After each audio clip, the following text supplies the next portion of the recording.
Hello and welcome back to Minecraft Church. My name's Lauren, or theLOZENGER, and today we are going to be thinking about community. What does community look like on this server, and does the Bible say anything about community? So we are going to head over to the community centre and start there. So this building behind me is the community centre here on our server. The main thing this space does is gives people an opportunity to earn diamonds by completing tasks. But I really love this building and I'm going to show you exactly how it works and what we do in here. As we walk in, we can see that there's lots of signs saying what the different rooms and areas are.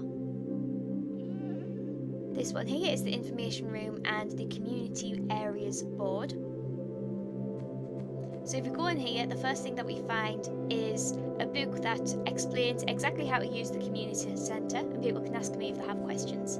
And this is our community areas board. We have a map with all of our shopping district and off-brand city, and inside each of these barrels there's shopping district tasks, community tasks and off-brand city tasks. Inside of them we can see that there's tasks on the paper. People can place their heads above and if they want to complete that task, and once they've completed it they can collect their diamond rewards from below. Then the next room we're going to head over to is our players board. As you can see in here, people can place their heads and even donate rewards inside of these barrels for us to use as rewards for different tasks. But in here is our player community board. So every single person on our server has a place here. Quickly over here you can see this paper, you can see an example chest of how to use the task, where to put your head, where to put your task and where to put the reward. Over here we can see every player on our server has their own barrel. There's a map above them, so this is breadcrumbs, which we'll use as an example. We see a map of his area that he's building in. And down here we can see tasks that he's posted for others to complete, and he's used his own diamonds for the rewards in here. And people just need to place their head here if they want to complete the task, and when they've completed it, they can take the diamonds from the bottom. Upstairs we do have some empty rooms, but one room that is filled is our cathedral room, which are tasks specifically about our cathedral that we're building. So we have a map there and we have some barrels underneath it which contain the tasks. I think the map needs updating actually. In here is our seasonal room. We did have it sorted for Christmas, but unfortunately we haven't updated it since. So this is a bit of an empty room at the minute. Hopefully we'll be able to do something soon with it. Next up we have our minigame district. We need to start this project, but we do have a room here for it. As soon as we start groundwork on it, hopefully we'll be able to do that soon because it'll be a really cool project. Here is my office. I built the building, so I get my own office. Beautiful painting there.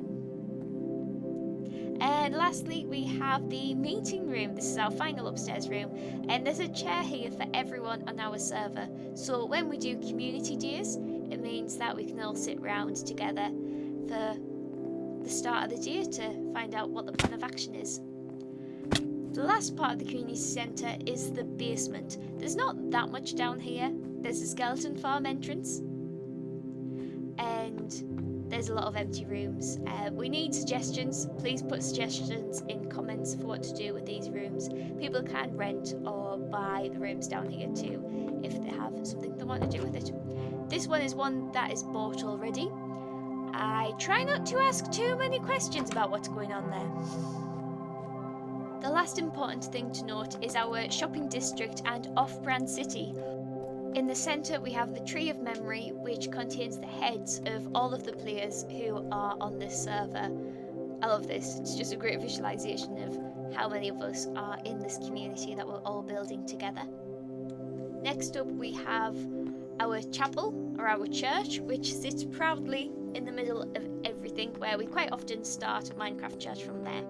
Now, all of these buildings are various shops or farms that people have made in order to share what they have, their extra resources, their skills and talents. So here's a market where people can just, if they've only got one item that they want to sell, they can take a market stall. Here is our charity shop where people can donate blocks or items that they no longer need, and then you can come in and you can say if you needed honeycomb, you can pick up some honeycomb and you just pay what you think's fair.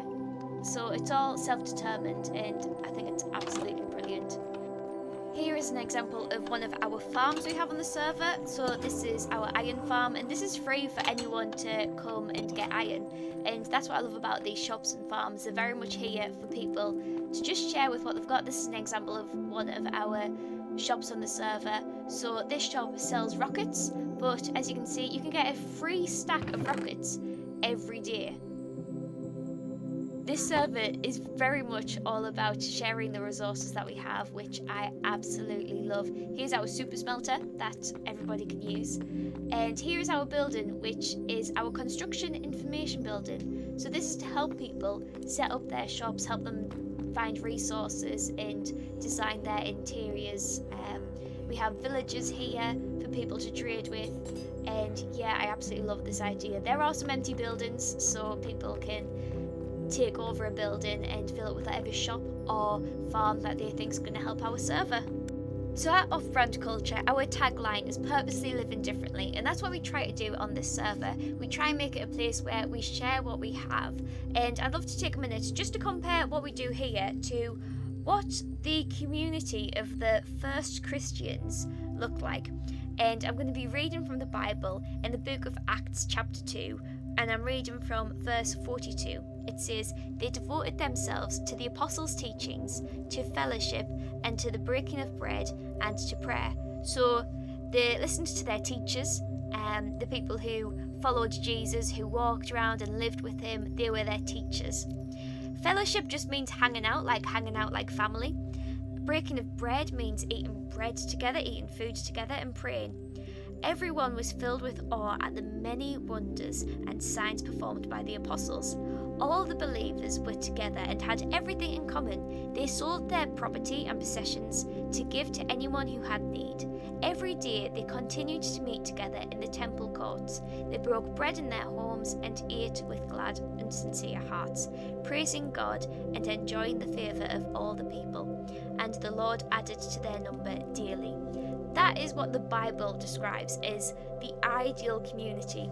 And while we don't exactly live up to this, we do try and see this as a bit of an aim for some of the stuff that we do. We try to make sure we share what we have, that we're generous with each other. And I think we do this really well as a server. And I have to say that this would not be possible if the other players who come on and play with us weren't generous themselves. We've had people give away elytra and other expensive resources for free, just to be kind, just to welcome people in. So I love the community we have on this server, and I hope you enjoy watching this community grow in our live streams and in our Minecraft Church videos.